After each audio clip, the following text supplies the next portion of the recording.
Не сломано – не чини. А если сломано?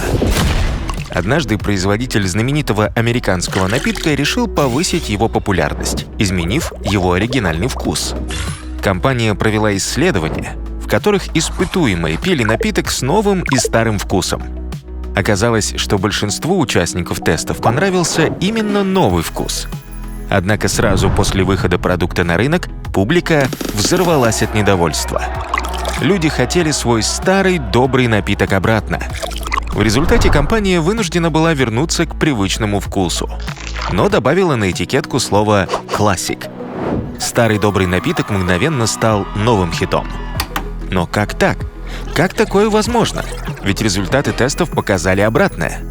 Дело в том, что в отличие от потребителей, испытуемые не знали, какой именно напиток они пили – новый или старый. Производитель газировки просто не учел у потребителей когнитивное искажение – отклонение в сторону статус-кво. Это склонность людей держаться за старое, даже если новое намного лучше. Другими словами, оставлять все как есть, несмотря ни на что. Например, пользоваться едва рабочим телефоном, хотя новые в разы эффективнее. Покупать одни и те же продукты, хотя ассортимент достаточно широк. Ездить одним и тем же маршрутом и посещать одни и те же места, хотя есть более быстрые или приятные альтернативы. То есть это тяга только ко всему привычному и знакомому, даже если оно неудобно или небезопасно. Почему же появляется искажение статус-кво? Представьте, что вы находитесь в джунглях, и вам нужно пробить дорогу к источнику с водой. Вы берете мачете и долго, но упорно пробиваете себе путь. В первый раз вам будет очень трудно, но чем чаще вы проходите по этому же пути, тем с каждым разом все легче и легче. В итоге протоптанная дорога становится магистралью, по которой вы быстро достигаете нужной вам цели. Спустя время кто-то вам говорит, что вы пробили очень длинный путь, а сам источник оказался грязным.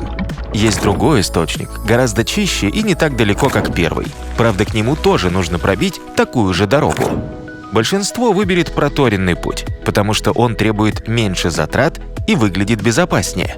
Это то, как работает наш мозг с привычками. Он предпочитает знакомые шаблоны и сценарии новым решениям. Поэтому люди часто склонны избегать перемен, даже если они могут привести к лучшему результату.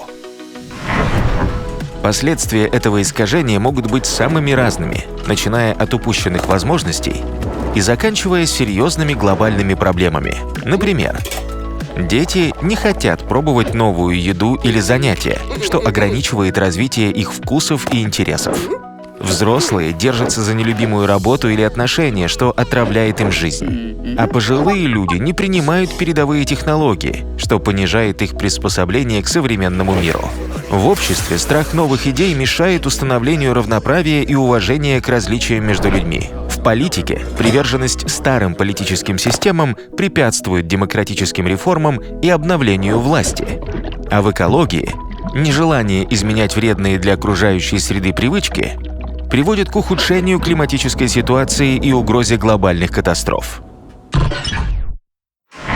Сохранение привычного положения вещей может быть полезным в некоторых случаях. Например, когда новые решения несут непредсказуемые и высокие риски, статус-кво будет более безопасным выбором. Но только если это не сверхосторожность, которая тормозит инновационное развитие. В периоды кризиса и потрясений статус-кво обеспечивает стабильность и предсказуемость. Но только если это не авторитарный режим, где стабильно подавляются индивидуальные свободы и социальный прогресс. То есть следовать привычке – это неплохо или хорошо. Все зависит от того, какая именно эта привычка. Ведь мы можем привыкнуть к тому, что раньше казалось нам совершенно невозможным. Как с хорошей, так и с плохой стороны. Чтобы защитить себя и других от отклонения в сторону статус-кво, попробуйте следующие методы. С детьми играйте в разные игры и мягко вводите новые активности, виды спорта или еду. С молодежью поощряйте к исследованию разных профессий и людей из интересующих их сфер. С пожилыми помогайте им освоить новые технологии, объясняя их преимущества. Сами тоже будьте открыты к новому и практикуйте активное слушание. Пробуйте то, что кажется некомфортным или странным, получая, а не тратя энергию от знакомства с неизведанным. Оценивайте риски и преимущества изменений, чтобы принимать более осознанные решения. Задавайте регулярно себе вопрос: действительно ли я делаю так, потому что это лучше для меня, или потому что это привычно? И помните, что самая главная опасность статуса-кво заключается в том, что люди могут привыкнуть ко всем ужасам, особенно к тем, причиной которых они же и являются. Поэтому, чтобы не являться причиной своих и чужих ужасов, задумайтесь, когда именно ваше мнение стало вашим. По скриптум. Самый ярый противник новой газировки после слепой дегустации двух ее версий либо не чувствовал разницы, либо предпочитал газировку с новым вкусом. Лайкни, оставь комментарий или поделись роликом. Помни, что твоя поддержка очень важна.